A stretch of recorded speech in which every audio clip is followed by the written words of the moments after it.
Patrick.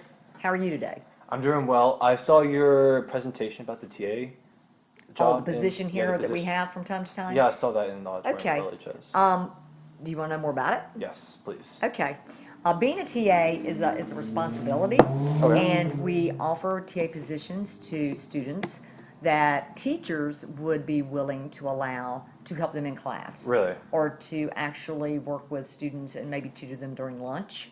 Okay. Or to do other volunteer activities around the school or community that can count as employment with SD Solutions.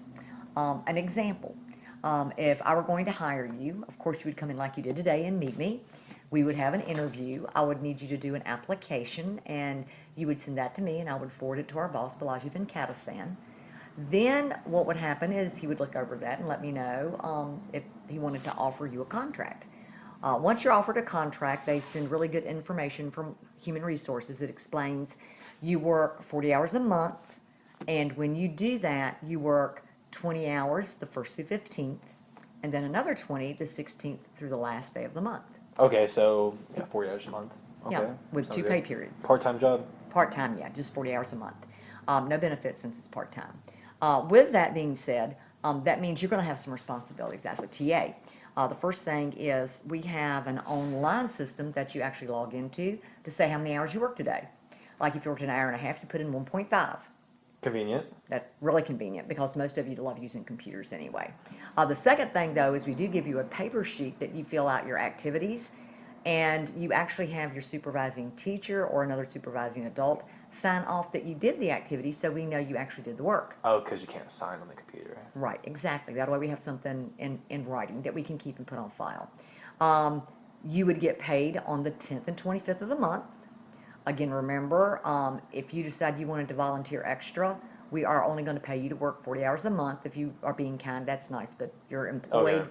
You're employed, and read your contract carefully. It says you're going to work 40 hours a month, 20 hours every 2 weeks, basically, or the 1st to 15th and 16th to the last day of the month, whether it's the 28th, 30th, or 31st. Do you have any questions? Where can I work?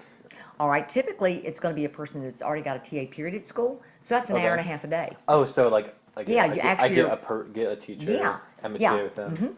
And you work with that teacher, and like I said, that's going to take up a good bit of your time. You have to work. You're in school already, so it's not like you're using outside time. Yeah. If you have time at lunch, that extra 30 minutes, you could actually be tutoring or helping someone that 30 minutes, and you get your 2 hours a day.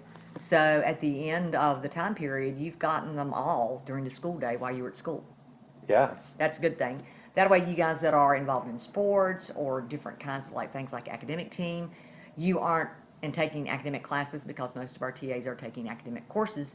You still Okay. have time to do what you need to do for yourself outside of school time. We don't take that up. Okay. Now, we do run into a little bit of a problem because some months like November and December, you have breaks and you have holidays and spring break and then, of course, summer. And what I do is I send every TA when they hired a sheet of activities that gives them all the different places they could go to volunteer, and we will count that as working for us. The food pantry for page 1, the stores for page 1, here or Shenandoah.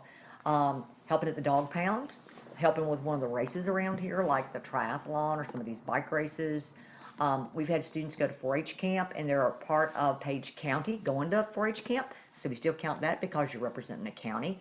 Anything that you're representing our county where you go, like if you have a camp over the summer, that kind of a thing, we can let you, if you're working for an adult in a supervisor position or a teaching position doing something like teaching a class, a Boy Scout camp, those kinds of things.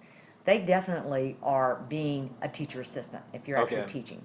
I have one student who's made videos that has been used in classes, and that's a really good way because the student might be doing this Saturday and Sunday, and if they're too busy during the school week, then that worked out for them. I have one student who's doing some help with yearbook outside of school time, but I'm letting that count because he is helping the teacher.